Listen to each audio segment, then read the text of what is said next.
नमस्कार। कहानियों के इस सफ़र में आप सबका बहुत स्वागत है। आज हम सुनेंगे रविन्द्रनाथ टैगोर जी की कहानी अनमोल भेंट।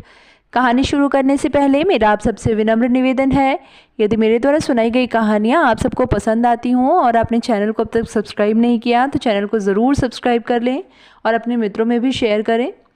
तो चलिए शुरू करते हैं।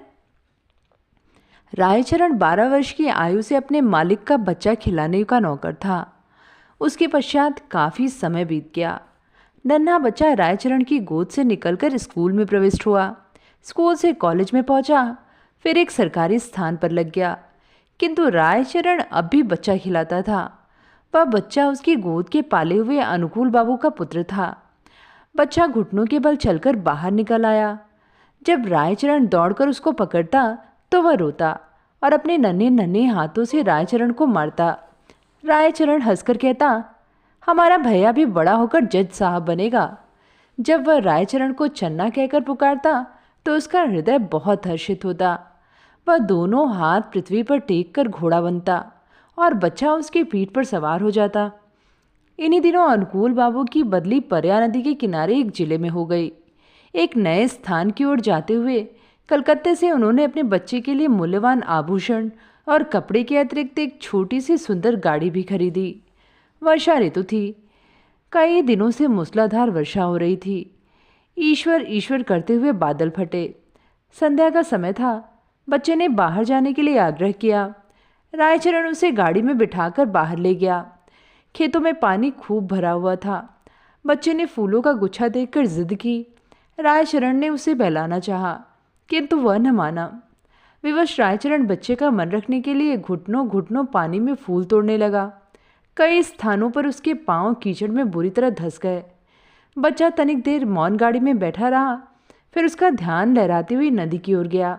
वह चुपके से गाड़ी से उतरा।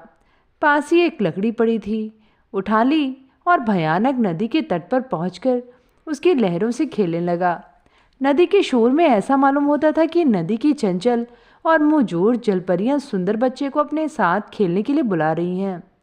रायचरण फूल लेकर वापस आया तो देखा गाड़ी खाली है। उसने इधर उधर देखा। पैरों के नीचे से धरती निकल गई। पागलों की भांति चहुओर देखने लगा। वह बार बार बच्चे का नाम लेकर पुकारता था, लेकिन उत्तर में चन्ना की मधुर ध्वनि न आती थी। चारों ओर अंधेरा छा गया। बच्चे की माता को चिंता होने लगी। उसने चारों ओर आदमी दौड़ाए। कुछ व्यक्ति लालटेन लिए हुए नदी के किनारे खोज करने पहुंचे। रायचरण उन्हें देखकर उनके चरणों में गिर पड़ा। उन्होंने उससे प्रश्न करने आरंभ किए, किंतु वह प्रत्येक प्रश्न के उत्तर में यही कहता, मुझे कुछ मालूम नहीं। यद्यपि प्रत्येक व्यक्ति की यह सम्मति थी कि छोटे बच्चे को परया नदी ने अपने आंचल में छिपा लिया है, किंतु फिर भी हृदय में विभिन्न प्रकार की शंकाएं उत्पन्न हो रही थीं। एक यह कि उसी संध्या को निर्वासितों का एक समूह नगर से गया था और माँ को संदेह था कि रायचरण ने कहीं बच्चे को निर्वासित के हाथों न भेज दिया हो। वह रायचरण को अलग ले गई और उसे विनती करते हुए कहने लगी, रायचरण, तुम मुझसे जितना रुपया चाहो ले लो, किंतु परमात्मा के लिए मेरी दशा पे तरस खाकर मेरा बच्चा मुझको वापस कर दो। परंतु रायचरण कुछ उत्तर न दे सका, केवल माथे पर हाथ मारकर मौन हो गया। स्वामिनी ने क्रोध और आवेश की दशा में उसको घर से बाहर निकाल दिया। अनुकूल बाबू ने पत्नी को बहुत समझाया, किंतु माता के हृदय से शंकाएं दूर न हुई। वह बराबर यही कहती रही, मेरा बच्चा सोने के आभूषण पहने हुए था, अवश्य इसने। रायचरण अपने गांव वापस चला आया। उसे कोई संतान न थी और न ही संतान होने की कोई संभावना थी, किंतु साल की समाप्ति पर उसके घर पुत्र ने जन्म लिया। परंतु पत्नी सूतिका गृह में ही मर गई। घर में एक विधवा बहन थी। उसने बच्चे के पालन पोषण का भार अपने ऊपर लिया। जब बच्चा घुटनों के बल चलने लगा, वह घर वालों की नज़र बचाकर बाहर निकल आया। रायचरण जब उसे दौड़कर पकड़ता तो वह चंचलता से उसको मारता। उस समय रायचरण के नेत्रों के सामने अपने उस नन्हे मालिक की सूरत फिर आई। बच्चे की जबान खुली तो वह बाप को बाबा और बुआ को मामा इस ढंग से कहता था जिस ढंग से रायचरण का नन्हा मालिक बोलता था। रायचरण उसकी आवाज़ से चौंक उठता। उसे पूर्ण विश्वास था कि उसके मालिक ने उसके घर में जन्म लिया है। इस विचार को निर्धारित करने के लिए उसके पास 3 प्रमाण थे। एक तो यह कि वह नन्हे मालिक की मृत्यु के थोड़े ही समय पश्चात उत्पन्न हुआ। दूसरे यह कि उसकी पत्नी वृद्ध हो गई थी और संतान उत्पत्ति की कोई आशा न थी। तीसरे यह कि बच्चे के बोलने का ढंग और उसकी संपूर्ण भाव भंगिमाएं नन्हे मालिक से मिलती जुलती थी। वह हर समय बच्चे की देखभाल में संलग्न रहता। उसे भय था कि उसका नन्हा मालिक फिर कहीं गायब न हो जाए। वह बच्चे के लिए एक गाड़ी लाया और अपने पत्नी के आभूषण बेचकर बच्चे के लिए आभूषण बनवा दिए। वह उसे गाड़ी में बिठाकर प्रतिदिन वायु सेवन के लिए बाहर ले जाता था। धीरे धीरे दिन बीतने लगे और बच्चा सयाना हो गया, परंतु इस लाड चाव में वह बहुत बिगड़ गया था। किसी से सीधे मुंह बात न करता। गांव के लड़के उसे लाड साहब कहकर छेड़ते। जब लड़का शिक्षा योग्य हुआ तो रायचरण अपनी छोटी सी जमीन बेचकर कलकत्ता आ गया। उसने दौड़ धूप करके नौकरी खोजी और फलन को स्कूल में दाखिल करवा दिया। उसको पूर्ण विश्वास था कि बड़ा होकर फलन अवश्य जज बनेगा। होते होते अब फलन की आयु 12 वर्ष की हो गई। अब वह खूब लिख पढ़ सकता था। उसका स्वास्थ्य अच्छा और सूरत शक्ल भी अच्छी थी। उसको बनाव श्रृंगार की भी बड़ी चिंता रहती थी। जब देखो दर्पण हाथ में लिए बाल बना रहा है। वह अव्ययी भी बहुत था। पिता की सारी आय व्यर्थ की विलास सामग्री में व्यय कर देता। रायचरण उससे प्रेम तो पिता की भांति करता, किंतु प्रायः उसका बर्ताव उस लड़के से ऐसा ही था जैसे मालिक के साथ नौकर का होता है। उसका फलन भी उसे पिता न समझता था। दूसरी बात यह थी कि रायचरण स्वयं को फलन का पिता प्रकट भी न करता था। छात्रावास के विद्यार्थी रायचरण के गंवारपन का उपहास करते और फलन भी उन्हीं के साथ सम्मिलित हो जाता। रायचरण ने जमीन बेचकर जो कुछ रुपया प्राप्त किया था वह अब लगभग समाप्त हो चुका था। उसका साधारण वेतन फलन के खर्चों के लिए कम था। वह प्रायः अपने पिता से जेब खर्च और विलास की सामग्री तथा अच्छे अच्छे वस्त्रों के लिए झगड़ता रहता था। आखिर एक युक्ति रायचरण के मस्तिष्क में आई। उसने नौकरी छोड़ दी और उसके पास जो कुछ शेष रुपया था फलन को सौंपकर बोला, फलन, मैं एक आवश्यक कार्य से गांव जा रहा हूँ। बहुत जल्द वापस आ जाऊंगा। तुम किसी बात से घबराना नहीं। रायचरण सीधा उस स्थान पर पहुंचा जहां अनुकूल बाबू जज के ओहदे पर लगे हुए थे।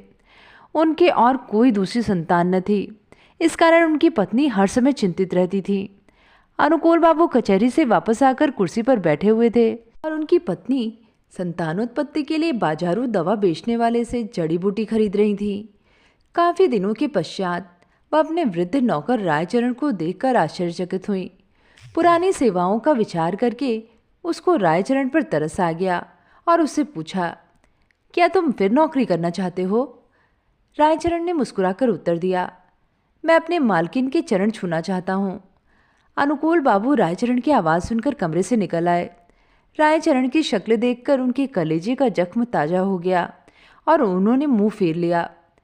रायचरण ने अनुकूल बाबू को संबोधित करके कहा, सरकार, आपके बच्चे को पर्या ने नहीं बल्कि मैंने चुराया था। अनुकूल बाबू ने आश्चर्य से कहा, तुम यह क्या कह रहे हो? क्या मेरा बच्चा वास्तव में जिंदा है? उसकी पत्नी ने उछलकर कहा, भगवान के लिए बताओ, मेरा बच्चा कहाँ है? रायचरण ने कहा, आप संतोष रखें, आपका बच्चा इस समय भी मेरे पास है। अनुकूल बाबू की पत्नी ने रायचरण से अत्यंत विनीत भाव करते हुए कहा, मुझे बताओ। रायचरण ने कहा, मैं उसे परसों ले आऊँगा। रविवार का दिन था। जज साहब अपने मकान में बेचैनी से रायचरण की प्रतीक्षा कर रहे थे। कभी वह कमरे में इधर उधर टहलने लगते और कभी थोड़ी देर के लिए आराम कुर्सी पर बैठ जाते। आखिर 10 बजे के लगभग रायचरण ने फलन का हाथ पकड़े हुए कमरे में प्रवेश किया।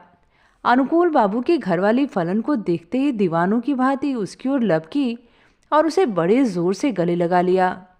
उनके नेत्रों से अश्रुओं का समुद्र उमड़ पड़ा।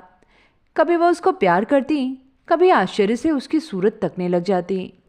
फलन सुंदर था और उसके कपड़े भी अच्छे थे। अनुकूल बाबू के हृदय में भी पुत्र प्रेम का आवेश उत्पन्न हुआ, किंतु जरा सी देर के बाद उनके पितृ प्रेम का स्थान कानून भावना ने ले लिया और उन्होंने रायचरण से पूछा, भला इसका प्रमाण क्या है कि यह मेरा बच्चा है? रायचरण ने उत्तर दिया, इसका उत्तर मैं क्या दूं सरकार? इस बात का ज्ञान तो परमात्मा के सिवा और किसी को भी नहीं हो सकता कि मैंने ही आपका बच्चा चुराया था। जब अनुकूल बाबू ने देखा कि उनकी पत्नी फलन को कलेजे से लगाए हुए हैं तो प्रमाण मांगना व्यर्थ है। इसके अतिरिक्त उन्हें ध्यान आया कि इस गंवार को ऐसा सुंदर बच्चा कहाँ मिल सकता था और झूठ बोलने से क्या लाभ हो सकता है। सहसा उन्हें अपने वृद्ध नौकर की बेध्यानी याद आ गई और कानूनी मुद्रा में बोले, रायचरण, अब तुम यहाँ नहीं रह सकते।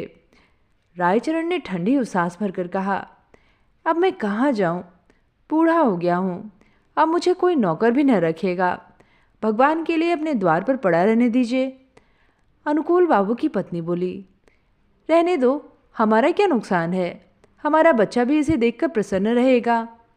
किंतु अनुकूल बाबू की कानूनी नस भड़की हुई थी। उन्होंने तुरंत उत्तर दिया, नहीं, इसका अपराध बिल्कुल क्षमा नहीं किया जा सकता। रायचरण ने अनुकूल बाबू के पांव पकड़ते हुए कहा, सरकार, मुझे न निकालिए, मैंने आपका बच्चा नहीं चुराया था, बल्कि परमात्मा ने चुराया था। अनुकूल बाबू को गंवार की इस बात पर और भी अधिक क्रोध आ गया। बोले, नहीं, अब मैं तुम पर विश्वास नहीं कर सकता, तुमने मेरे साथ कृतज्ञता की है।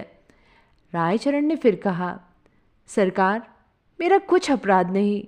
अनुकूल बाबू त्योरियों पर बल डालकर कहने लगे, तो फिर किसका अपराध है? रायचरण ने उत्तर दिया, मेरे भाग्य का।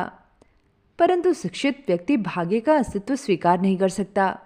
फलन को जब मालूम हुआ कि वह वास्तव में एक धनी व्यक्ति का पुत्र है तो उसे भी रायचरण की इस चेष्टा पर क्रोध आया कि उसने इतने दिनों तक क्यों उसे कष्ट में रखा।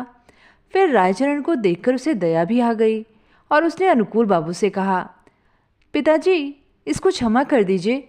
यदि आप इसको अपने साथ नहीं रखना चाहते तो इसकी थोड़ी पेंशन कर दें। इतना सुनने के बाद रायचरण अपने बेटे को अंतिम बार देखकर अनुकूल बाबू की कोठरी से निकलकर चुपचाप कहीं चला गया। महीना समाप्त होने पर अनुकूल बाबू ने रायचरण के गांव कुछ रुपया भेजा, लेकिन मनी ऑर्डर वापस आ गया क्योंकि गांव में अब इस नाम का कोई व्यक्ति न था। तो ये थी कहानी अनमोल भेंट। कहानी आप सबको कैसी लगी नीचे कमेंट में लिख के ज़रूर बताइएगा। फिर मिलेंगे एक नई कहानी के साथ। धन्यवाद।